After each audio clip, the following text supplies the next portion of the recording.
तमाम तरह की रोक की कोशिशों, चेतावनियों और धमकी के बावजूद गजा और उसके लोगों को तबाह करने की इजरायली जुर्रत का शिकार अब एक हिंदुस्तानी शहरी हुआ है।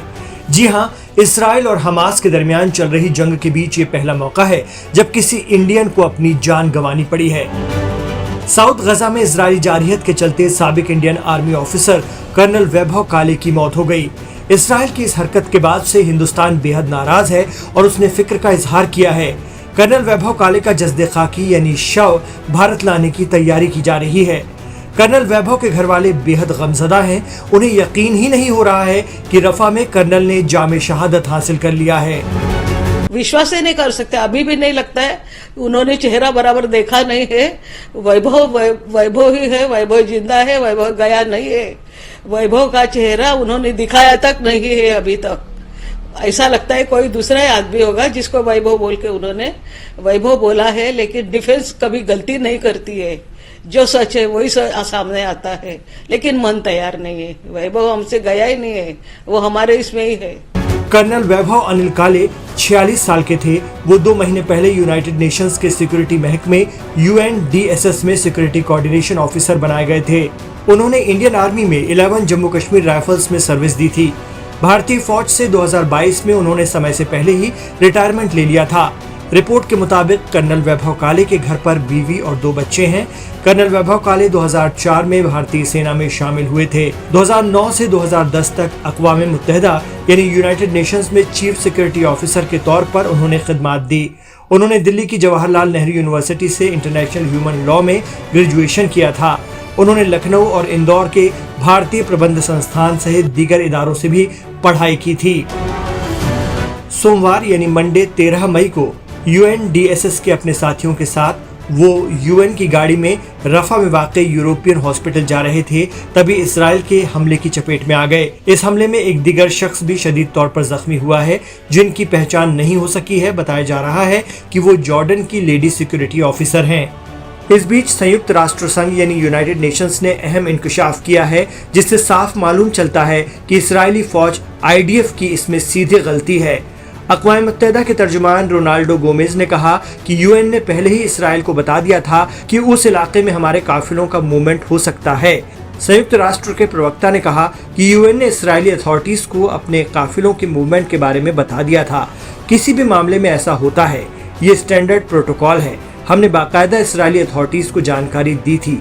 यही नहीं, हमारे काफिले की गाड़ियों में ये लिखा भी था कि ये यूनाइटेड नेशंस के व्हीकल्स हैं। फिर भी हमला किया गया और एक सीनियर भारतीय अफसर की शहादत हो गई। वहीं अब इसराइल मुकर रहा है। उसका कहना है कि हमें इस बारे में कोई जानकारी नहीं थी।